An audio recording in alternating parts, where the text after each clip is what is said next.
오늘 행복으로의 초대라는 제목으로 설교를 하려고 합니다. 오늘이 이제 벌써 창세기 강의를 한 지 4번째 시간입니다.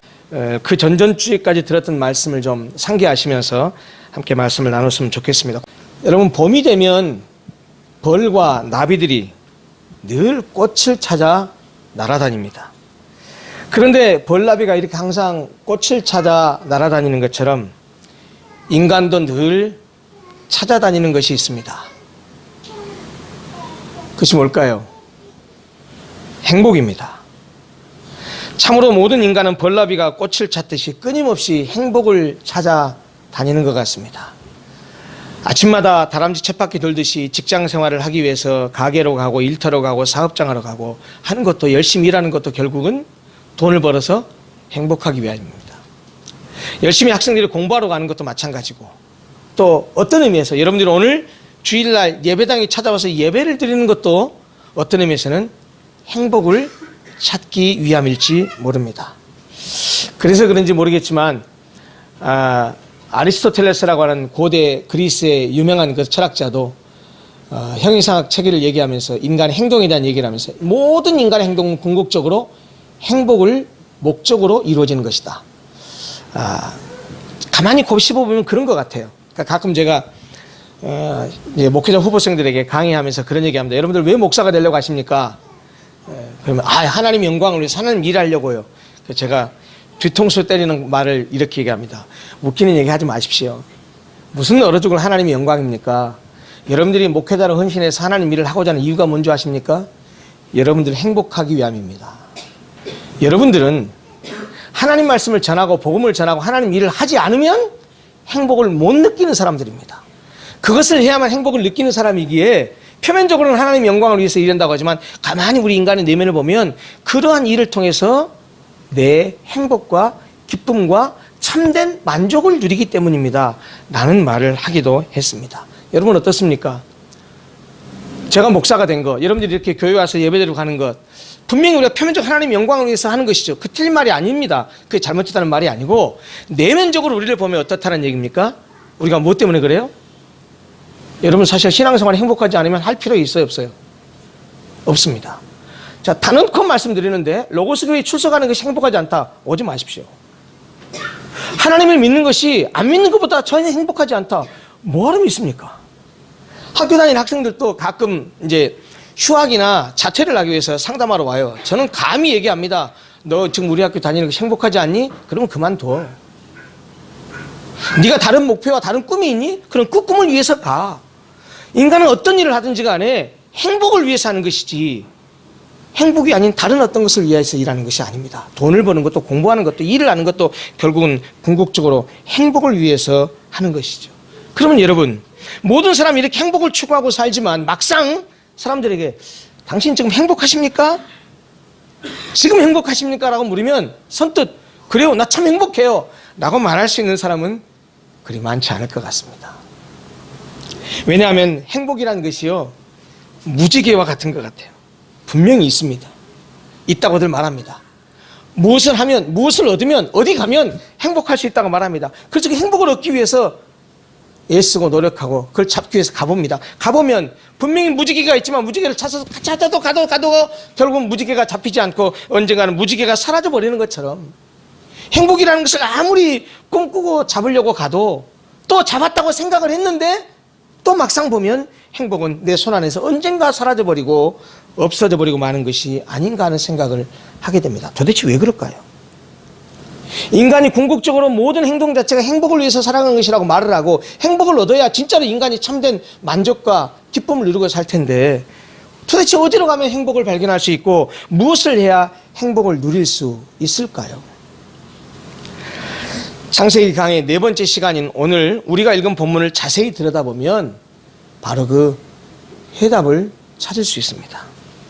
인간 역사의 시작을 말해주고 있거든요. 오늘 본문이 인간의 행복이 어디에 있는지, 어떻게 해야 참된 행복을 누릴 수 있는지를 오늘 본문이 보여준다는 말입니다. 그런 의미에서 오늘 본문 말씀은 우리에게 행복으로 초대하고 있는 셈입니다. 물론 초대받은 사람은 그 초대에 응할 수도 있고 초대를 거절할 수도 있습니다. 오늘 여러분들 말씀을 들으면서 우리에게 행복으로 초대하시는 하나님의 말씀에 귀를 기울여서 그래 하나님께서 나를 행복으로 초대하니 내가 그 초대에 응하겠습니다 라고 할 수도 있고, 글쎄 진짜 저분이 나한테 초청장을 주셨는데 그 초청장을 응해서 내가 가면, 그 말씀대로 가면 내가 행복할 수 있을까? 의구심이 든다고 한다면 아마 거절할 수도 있겠죠. 그것은 여러분들의 몫입니다. 본문을 보면 우리는 2장 4절부터 읽었는데요. 사실 창세기 1장에서부터 천지창조에 대한 기록이 나오고 나서 2장 3절까지 해서 천지창조의 기록이 마무리됩니다. 그리고 오늘 우리가 읽었었던 4절부터 마지막 절까지에 대해서는 1장에서 얘기했던 천지창조와 조금 다른 각도에서 다시 천지창조에 대한 말씀을 하시는데 초점은 인간에 맞춰져 있습니다. 인간 창조에 대한 기사를 좀 자세하게 이야기하고 있다는 이야기입니다. 모세는 우리 본문에서 여호와 하나님이 천지를 창조하신 때라고 해서 이 글을 읽는 사람들로 하여금 1장에 얘기했던 시간과 장소로 다시 되돌아가게 합니다. 그리고 인간에 관한 창조 기사를 자세하게 소개하고 있다는 말입니다. 그런데 1장과 2장이 묘사된 이 천지 창조에 대한 기사를 보면 몇 가지 중요한 차이점을 발견하게 됩니다. 첫 번째, 1장에서는 이 모든 피조물의 세계가, 이 세계가 보편적으로 하나님에 의해서 창조되었음을 강조하고 있다고 한다면 2장에서 우리가 읽은 본문에서는 인간이 다른 존재들과 달리 아주 특별하게 창조됐다는 사실을 강조합니다. 또 1장은 창조의 사실 자체를 기술하는 데에 초점이 맞춰져 있다고 한다면 2장은 인간의 초점이 맞춰지면서 또 하나 중요한 점은 창조자이신 하나님과 피조물로서의 인간이 어떤 인격적 관계 속에 놓여져 있는가라고 하는 사실에 초점을 맞추고 있습니다. 그리고 한 가지 중요한 다른 점 하나 있습니다. 이건 굉장히 신학적으로 중요한 점이 있는데요. 2장 3절까지에 나왔던 창조했던 창조주로서의 하나님에 대해서 호칭을 뭐로 쓰냐면 그냥 하나님이라고 칭합니다. 물론 히브리어 성경에는 엘로힘으로 되어 있습니다. 우리나라 성경은 하나님으로 번역되어 있고요.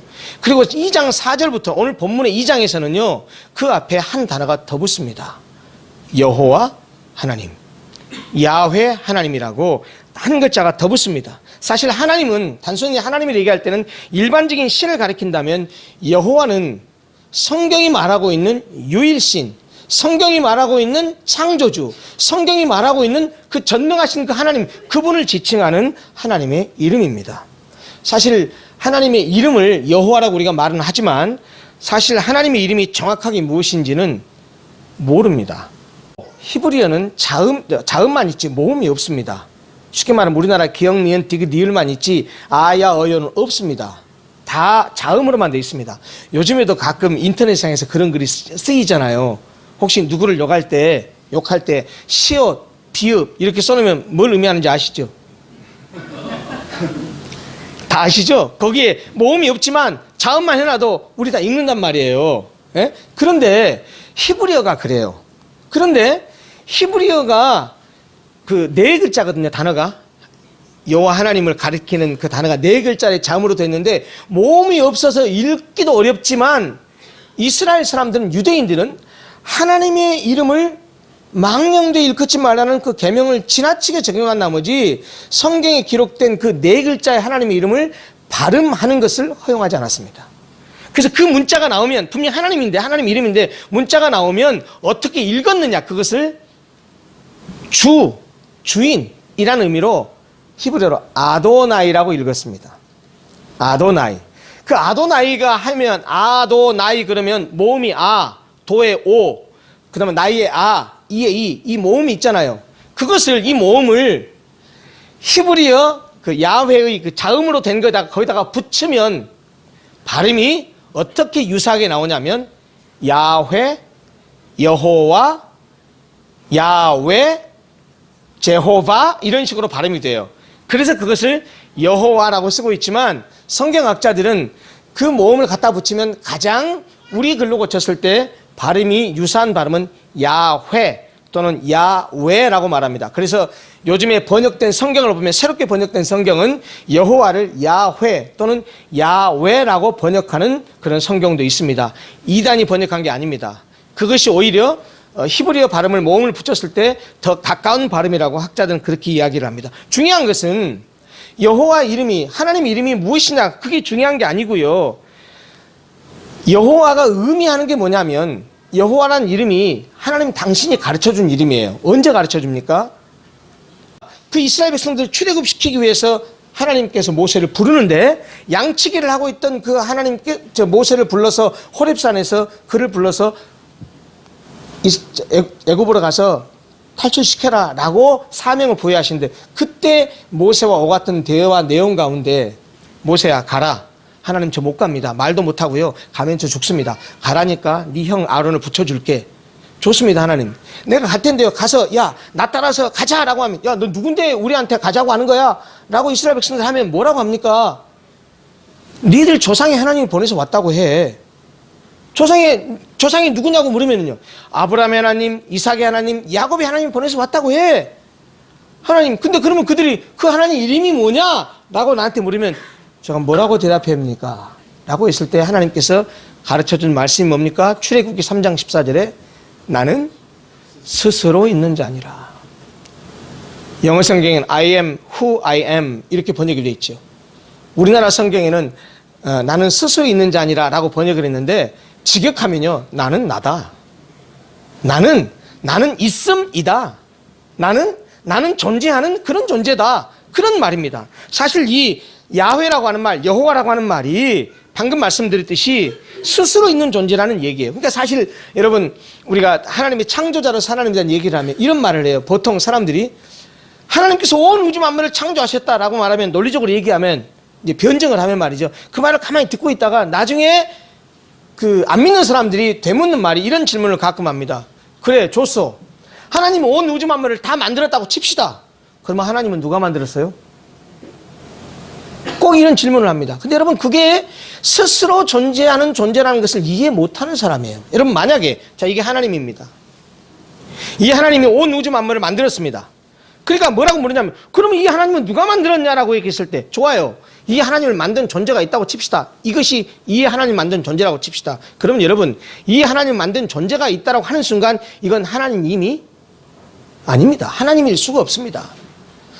절대자라고 하는 말은, 완전자라고 하는 말은 그것이 존재하기 위해서 다른 어떤 존재를 필요로 하지 않은 존재예요. 우리 모든 존재는 다 의존해 있는 존재입니다. 저는 윤상기, 김영자 씨의 내 존재를 의존하고 있습니다. 여기 앉은 우리 막내딸 은솔이는 윤병훈, 조경숙에게 존재를 의지하고 있습니다. 이 땅에 존재하는 모든 피조물들은요, 무엇인가 의존하는 의존적 존재입니다. 하나님만은 의존적 존재가 아니고 자존하시는 자존적 존재입니다. 그러니 자존한다는 말은 무슨 말입니까? 이분이 존재하기 위해서 다른 어떤 존재가 필요하지 않은 존재란 얘기예요. 다시 말하면 하나님을 창조한 존재가 있습니까? 없습니까? 없습니다. 그러면 하나님은 어떻게 존재하죠? 그래요. 하나님은 자존하는 존재, 스스로 존재하는 존재. 그래서 하나님과 우리는 존재 방식 자체가 완전히 다릅니다. 하나님은 스스로 자존하는 존재고, 이 땅의 모든 존재자들은 그 자존하는 존재에 의존하고 있는 존재입니다. 여러분, 사실 오늘 설교 다 했습니다. 의존하는 존재이기 때문에 하나님과의 관계가 끊어져 버리면 절대로 인간은 행복할 수 없습니다. 인간 존재의 근원 자체가 하나님과 연결되어 있기 때문에 이 연결고리가 끊어져 버리면 절대 행복할 수 없습니다. 창조할 당시의 상황은 아무것도 없었어요. 비도 내리지 않았고 들에도 땅에도 작물도 자라지 않았다고 성경이 얘기합니다. 어쩌면 이것을 작물을 길러줄 인간을 애타게 기다리고 있는 것처럼 그렇게 묘사하고 있는 것 같아요. 그런데 창세기 2장 7절에 드디어 인간에 관한 창조 기사가 등장합니다. 여러분, 1장에서는, 28장에서는 하나님께서 우리의 모양대로 우리의 형상대로 우리가 사람을 만들자 그래서 인간이 하나님의 형상대로 지음받았다고 좀 형이상학적이고 내적인 그런 인격적인 부분을 얘기하고 있는데, 본문 2장 7절에서는요 구체적으로 인간이 이루어진 요소에 대해서 얘기합니다. 거기를 들여다보면 인간이 두 가지 요소로 지음받았다는 사실을 금방 알아챌 수 있습니다. 2장 7절에 뭐라고 말합니까? 여호와 하나님이 땅의 흙으로 사람을 지으시고 생기를 그 코에 불어넣으시니 사람이 생명이 되니라. 주경학적으로 이 단어들을 다 설명하려고 하면 복잡합니다. 땅의 흙이 뭔지, 땅이라는 히브리어가 뭐고 흙이라는 뜻은 무엇인지, 그 다음에 생기가 무엇인지, 또 생명은 무엇인지, 이것을 다 히브리 원어까지 얘기하면 복잡한데요. 오늘 설교 시간이니까 여러분들 신학 공부하는 게 아니니까 이 말씀이 의미하는 바가 무엇인지만 간단히 말씀드릴게요. 이런 얘기입니다. 인간은 하나님에 의해서 창조됐는데 1장에서는 우리의 품성이, 내적인 성향이 하나님의 성품을 닮아서 하나님의 형상대로 지음받았다고 했어요. 그것은 다른 모든 피조물들과 다른 모든 동물들과 다른 궁극적인 이유이기도 하지만 여기서 또다시 인간이 이루고 있는 요소를 얘기하면서 다른 모든 생명이 있는 동물들과 다르다는 사실을 다시 한번 얘기합니다. 첫째가 뭐냐면 인간이 만들어진 첫 번째 요소가 뭐예요? 땅에 흙으로 사람을 지었답니다. 근데 잘 보십시오. 땅에 흙으로 사람을 지으고 하나님의 인간이 창조가 끝나버린 것이 아닙니다. 사람을 땅에 흙으로 사람을 지어가지고 그 사람이 되어서 살아다니고 이렇게 말도 하고 이렇게 있다고 한다면 사람은 본질이 뭐예요? 흙입니다. 흙. 그런데 흙으로 사람을 지으셨는데 거기서 끝난 게 아니고 생기를 그 코에 불어넣으셨어요. 그랬더니 그 사람이 흙으로 만들던 그 사람이 생명이 되었다. 영어 성경으로는 living soul 이렇게 번역했습니다. 살아있는 생명이 되었다고 말합니다. 그러니까 인간은 겉으로 드러난 육체의 요소인 땅으로부터는 땅의 요소인 육체가 있는가 하면 하나님으로부터 온 하나님께서 생기를 불어넣으셨으니 하나님으로 불어넣은 그 육체와는 다른 육체 속에 불어넣어진 하나님으로부터 온 그 무엇인가가 있다는 말입니다. 일반적으로 우리가 이것을 그냥 뭐라고 쉽게 얘기합니까? 영혼입니다. 그래서 인간은요 존재 자체가 특성을 두 가지 가지고 하나는 육적인 요소가 있습니다. 육적인 요소. 이 육체는 어디서 왔다고요? 땅에서 왔습니다. 아래서 왔습니다. 예수님이 그래서 이런 말씀하셨어요. 너희들은 아래서 왔으나 나는 위에서 왔다. 우리가 인간에게 아래서 왔다는 말은 무슨 말이냐면 궁극적으로 우리가 어디서 왔어요? 땅 흙에서 왔어요. 여러분 그러니까요 육체는요 흙에서 나는 걸 먹지 않으면 죽습니다. 오늘 예배 끝나고 나면 이제 정성껏 준비한 식사를 같이 할 겁니다. 여러분 좀 이따 드시는 거 다 봐보십시오. 다 어디서 나나? 다 어디서 나요? 다 땅에서 나는 거예요. 그러니까 인간이 요소 자체가 하나는 육체예요. 다른 하나는 아래서 왔고 하나는 뭐에서 왔어요? 위에서 왔어요. 하나님께서 생기를 불어넣으셨어요. 그래서 인간은 두 가지 요소가 이루어진 결합체입니다. 하나가 뭡니까? 육체. 다른 하나는 영이에요. 그래서 사실은 생명도 인간은 생명이 두 가지입니다. 육체의 생명이 있고 육적 생명이 있고 영적 생명이 있어요. 여러분 우리가 열심히 운동하고 그리고 날씬해지려고 애를 쓰고 다이어트도 하고 해서 육체의 모양을 이쁘게 가꾸려고 하죠. 그건 나쁜 겁니까? 나쁜 거 아니에요. 여자들이 찍어 바르고 깎고 다듬고 째고 하는 거 그거 나쁜 겁니까? 저는 사실 나쁘다고 생각 안 해요. 나쁘다고 생각 안 합니다. 육체를 가꾸는 거 나쁜 게 아니에요. 그런데 문제는 뭐냐면 인간의 요소가 두 가지가 있는데 한 가지 요소만 관심을 갖고 다른 쪽의 요소를 관심 가지 않는 것이 문제죠. 그리고 또 하나 여러분들 주의 깊게 보셔야 될 게 있어요. 2장 7절에 보면 무슨 말을 주의 깊게 보셔야 되냐면 흙으로 만든 다음에 생기를 불어넣었더니 그때서야 사람의 생명이 됐다는 말은 잘 이해하셔야 돼요. 인간을 이루는 요소가 하나는 육적인 요소가 있고 영적인 요소가 있는데 인간을 인간 되게 해서 인간으로 하여금 살아있는 생명이 되게 한 것은 육체입니까? 하나님으로부터 온 생기, 즉 영적 요소입니까? 이겁니까? 영적 요소. 그러면 인간을 인간이라고 말하게 하는 것은 인간을 다른 동물과 다르게 만드는 것은 육체가 아닙니다. 여러분 생물학적으로 말하면 생물학적 얘기하면 모든 동물들은 본능에 따라 행동해요. 왜 그러느냐? 동물들은 육체만 있기 때문에 그래요. 전에도 얘기했지만 아무리 내가 예뻐하고 아무리 가족같이 지내는 집에서 기르는 애완견, 애완묘라고 하더라도 죄송합니다. 죽고 나면 천국 지옥 없습니다. 걔네들한테는. 영적인 존재가 아니기 때문에. 인지 기능은 있지만 영적인 존재가 아니에요. 영적인 존재가 아니기 때문에 그 동물들은요 기계적으로 행동해요. 그러니까 주인이 이뻐해지고 사랑해지면 학교 갔다 돌아오면 꼬리치고 멍멍멍 하는 것이 그런 이유예요. 짐승들은요 그 짐승을 다루는 주인이 어떻게 하느냐에 따라서 기계적으로 반응합니다. 인간은 안 그래요. 그래서 옛날부터 인간은 아무리 잘해주고 그랬다가도 배신하고 그러니까 머리 검은 짐승은 키우지 말라고 했다는 그런 말도 하잖아요. 왜 그러냐? 인간은 절대로 본능에 따라서만 행동하지 않아요. 다른 것이 있어요. 그게 인간의 영적 요소예요. 이 말씀과 관련해서 한 말씀 더 드릴까요? 예수님이 40일 동안 금식하셨어요. 금식 끝나고 나서 세 가지 시험을 받으셨어요. 첫 번째 시험이 뭡니까? 돌덩이로 떡을 만들어 먹어. 여러분 40을 굶었으니 눈에 뵈는 게 있겠습니까? 다 먹을 것으로 보이고 인간의 가장 기본적인 생존 욕구예요. 육체가 가지고 있는 가장 기본적인 욕구. 여러분 생물학자 다 얘기하잖아요. 인간의 동물적인 욕구, 식욕, 성욕, 수면욕. 이거 없는 사람 없어요. 다 있어요. 그러니까 예수님도 40일 동안 굶으셨으니 먹고 싶겠죠. 그러니까 사탄이 돌덩이로 떡을 만들어 먹어라. 예수님 뭐라고 말씀하셨어요? 예수님이 돌을 떡으로 만들어 먹을 능력이 없었습니까? 그렇지 않았습니다. 예수님 마태복음 4장 4절에 이렇게 말씀하십니다. 사람이 떡으로만 살 것이 아니요 하나님이 입으로 나오는 모든 말씀으로 살 것이니라. 무슨 말입니까? 이 말을 잘 해석하셔야 돼요. 사람이 떡으로만 살 것이 아니라는 말이 떡으로 안 산다는 말이 아닙니다. 사람은 떡으로 살기도 해요. 뭐가요? 육은 떡으로 삽니다. 여러분 육체는 떡으로 살기 때문에 열심히 일해서 돈 많이 버셔야 돼요. 에? 여러분 먹고 살 것이 풍족해야 육체도 편안하고 하는 것이지. 여러분 그러니까 사람이 그리스도인이 열심히 돈을 벌고 육체를 가꾸는 것, 그 죄가 아니라니까요. 우리 인간은 두 가지 요소가 있단 말이에요. 그런데 사람이 떡으로만 사는 것이 아니에요. 뭐도 있어요? 영혼도 있거든요. 영적인 생명도 있거든요. 그거는 뭘로 살아야 돼요?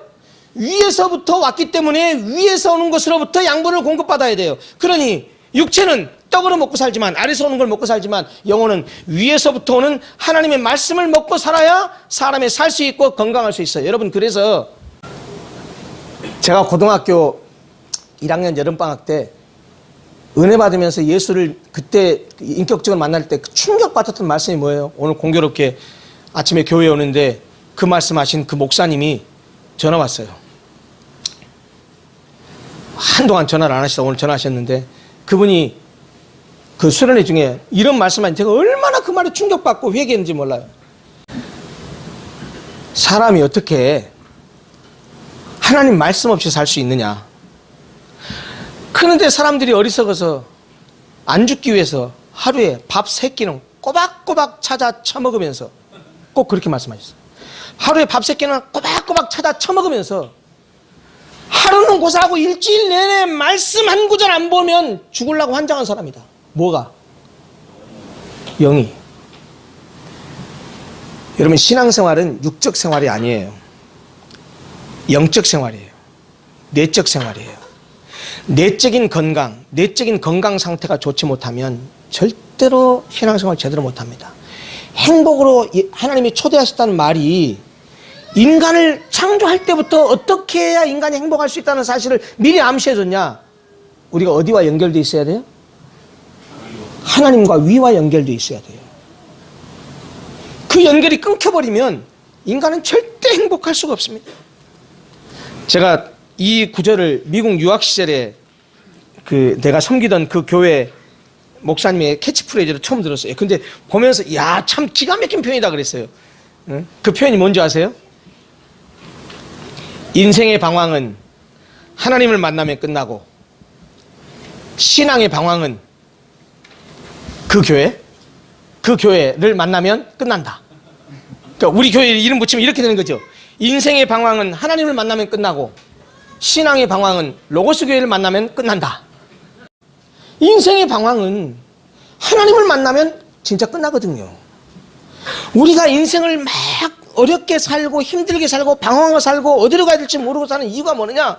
하나님을 만나지 않기 때문이에요. 다른 말로 말하자면 성경은 인생 매뉴얼이거든요. 우리를 창조하신 하나님께서 인간을 어떻게 사용해야 이 제품을 잘 사용할 수 있느냐고 성경을 가르쳐 줬는데 하나님을 안 믿으니 하나님을 모르니 성경을 읽을 일이 있나 성경을 볼 일이 있나 성경을 들을 일이 있나 그러니 어떻게 해요? 물건을 함부로 쓰죠. 나를. 그래서 인생이 고장나는 거예요. 말씀 읽지 않고는 절대로 우리가 하나님과 연결될 수 없고 행복할 수가 없습니다. 어렸을 때 여러분 혹시 연 날려 보셨어요? 연이 저 위에 막 날아다니죠. 내가 방패를 가지고 있잖아요. 연방패. 연하고 이 방패하고 뭘로 연결되어 있어요? 연줄로 연결되어 있죠. 저 연이 하늘에서 저렇게 창공을 나르면서 멋있게 고개도 부리고 날아갈 수 있는 이유가 뭐냐면 이 방패와 연이 연줄로 연결되어 있어서 그래요. 연줄 끊겨보세요. 연은 어디로 날아가서 어디로 처박힐지 아무도 모릅니다. 네, 오늘 해야 될 설교를 거의 절반도 못했습니다. 오늘 여기까지만 하고 행복의 초대에 대한 그 설교로 마무리를 좀 하고 설교를 마칠까 합니다. 여러분, 오늘 우리가 보았던 말씀 중 일부만 지금 말씀을 나눴는데요.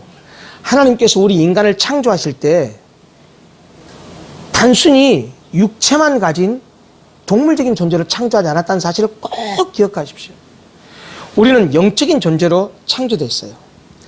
영적인 존재로 창조되는 말 자체가 우리를 행복으로 초대하는 겁니다. 무슨 말이냐면 영적인 존재로 하나님의 형상으로 지음받고 하나님께서 생기를 불어넣으셔서 우리와 하나님과 마치 방패와 연이 연줄로 이어진 것처럼 우리와 하나님 사이를 끈을 연결할 수 있는 그 요소를 우리에게 생기로 불어넣어 주셨기 때문에 우리가 단순히 육체적인 존재로 왔다가 없어지는 그런 존재가 아니고 영원하신 하나님과 관계하면서 영적인 삶을 누리고 영적인 세계를 보고 하나님과 함께 교통할 수 있는 그런 존재로 인간을 창조해 주셨다는 말이에요. 여러분, 그렇기 때문에 우리가 이 사실을 믿고 안다고 한다면, 우리가 정말 이 성경 말씀을 진리로 받아들인다고 한다면 내가 하나님의 형상으로 지음받은 영적인 존재라는 사실을 잊어버리지 마시고 어떻게 하면 영적인 삶을 잘 살 수 있는지. 재미있는 사실은 육은 보이지만 영은 안 보인단 말이에요.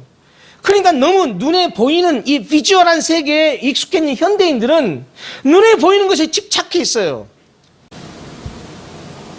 겉으로 잘 보이는 거, 명품백, 명품 어떤 의류, 이런 것을 입으려고 하는 것, 그 자체를 폄하하거나 비하하는 건 아닙니다. 아니, 돈이 있어서 그렇게 할 수 있으면 경제활동을 위해서도 그걸 사줘야지요. 그런데 그게 아니고 뭔가 바깥으로 나를 과시하기 위해서 그것으로, 명품백으로, 좋은 옷으로 그거를 내 인격인 것처럼 과시하려고 하는 거, 이건 아닙니다. 제가 항상 학생들을 가르칠 때 그런 말 합니다. 얘들아, 니들 20대 아이들이 외모를 갖고 가는 거 좋다 그래. 돈이 있어서 의술을 비리고 경제적인 여유가 있어서 그렇게 하는 거 난 그게 나쁘게 생각하지 않습니다. 근데 문제는 뭐냐? 그렇게 외모를 가꾸는 것만큼 뭘 더 가꿔야 돼요? 내모도 가꿀 줄 알아야죠. 내모.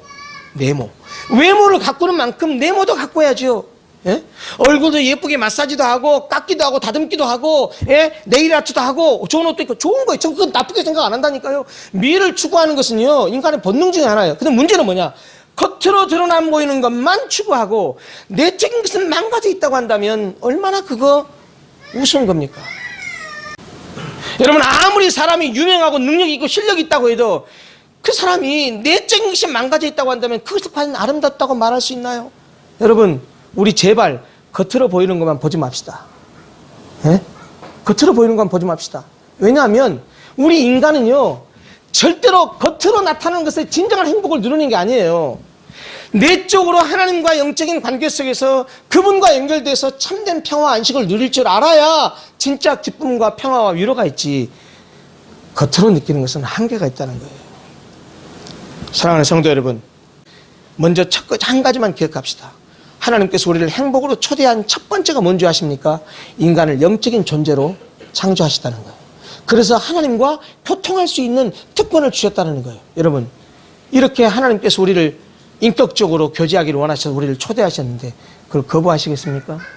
여러분의 삶 속에서 육적인 삶도 열심히 살아가야 되지만 늘 자신이 살아가는 삶의 현장 속에서 말씀을 묵상하고 말씀을 공부하고 또 말씀이 말하는 대로 그것을 살아내기 위해서 몸부림치고 발버둥치고, 그래서 나를 보고 보이지 않는 하나님은 보이지 않지만 내가 살아가는 삶을 보고, 그래, 당신이라면 내가 당신 다니는 교회 한번 가보고 싶다.